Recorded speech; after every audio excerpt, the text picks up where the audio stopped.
سال 2000 سے پہلے آنے والی سردیوں کا لوگ شدت سے انتظار کیا کرتے تھے۔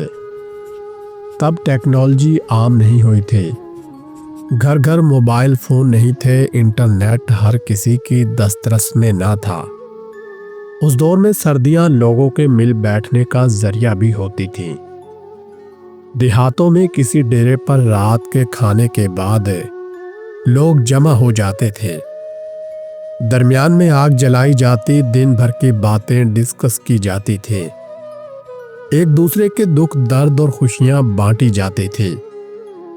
ہر علاقے میں ایک ایسا بندہ ضرور ہوتا تھا جو پرانے وقتوں کے قصے سنایا کرتا تھا۔ نوجوان لڑکوں کی ذمہ داری حقہ گرم کرنا اور جلتی آگ میں لکڑیاں ڈالنا ہوتی تھی۔ نوجوان بزرگوں کی محافل میں بیٹھ کر دنیا داری کے تجربات حاصل کرتے تھے، اخلاقیات کا درس اور بزرگوں کی تعظیم سیکھتے تھے۔ اس دور میں سردیوں میں اگر کوئی رشتہ دار آ جاتا تو پورا گھر خوشی سے جھوم اٹھتا تھا۔ رات کھانے کے بعد سب گھر والے ایک کمرے میں جمع ہو جاتے تھے۔ چائے کے بعد گرما گرم مونگ پھلی کا دور چلتا تھا۔ مونگ پھلی کے ساتھ گڑ کے چھوٹے چھوٹے ٹکڑے سب میں بانٹے جاتے تھے۔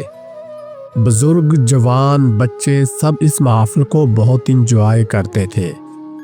ہمارے بھی ایک بزرگ تھے جو کبھی کبھی ہمارے ننیال آتے تھے۔ ان کو گزرے وقت کی بادشاہوں کی لمبی لمبی کہانیاں زبانی یاد ہوا کرتی تھی۔ ان کی یہ کہانیاں کئی اقساط پر محیط ہوا کرتی تھی۔ ہم ان کے آنے کا بہت انتظار کرتے تھے۔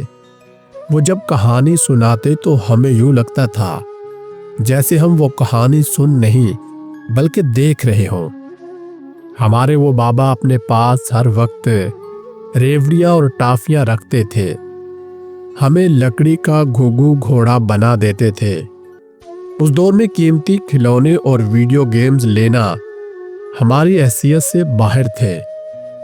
سگریٹ کی ڈبیا کو آٹے سے جوڑ کر کاغذ کی گاڑیاں بنانا ہمارا بہترین مشغلہ تھا۔ آپ سب میرے ہم عمر یا مجھ سے بڑی عمر کے افراد اس بات کی گواہی دیں گے کہ اس وقت ہمیں ہمارے ماں باپ، نانا نانی، دادا اور دادی سے ایک خاص قسم کی خوشبو آتی تھی، اور وہ اتنی مانوس قسم کی خوشبو تھی کہ آج کئی دہائیاں گزرنے کے بعد بھی کبھی پرانے صندوق سے مرحوم بزرگوں کی کوئی چیز نکل آئے تو وہی خوشبو آتی ہے جو ہمیں ہمارے بچپن لے جاتی تھی۔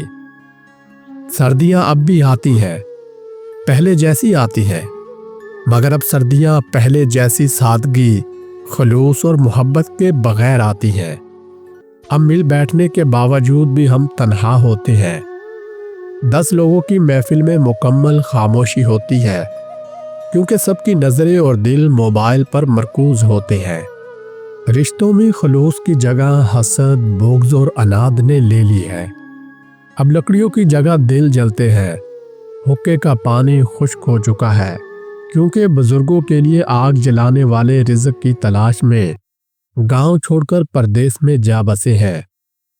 وہ جن کے دم سے رونقیں تھی اور جن سے ہمیں محبتوں کا درس ملتا تھا، جن کی خوشبو ہماری زندگی تھی، وہ ہمارے گاؤں سے دور شہر خاموشہ میں آباد ہو گئے ہیں۔ سردیاں تو اب بھی آتی ہیں، مگر مل بیٹھنے والے شاید بچھڑ گئے ہیں۔ ناظرین، اگر آپ کو ہماری یہ ویڈیو پسند آئی ہو تو ہماری ویڈیو کو لائک اور ہمارے چینل کو سبسکرائب ضرور کیجیے گا۔ مزید اسی طرح کی ویڈیوز کو دیکھنے کے لیے ہمارے چینل کا وزٹ ضرور کریں۔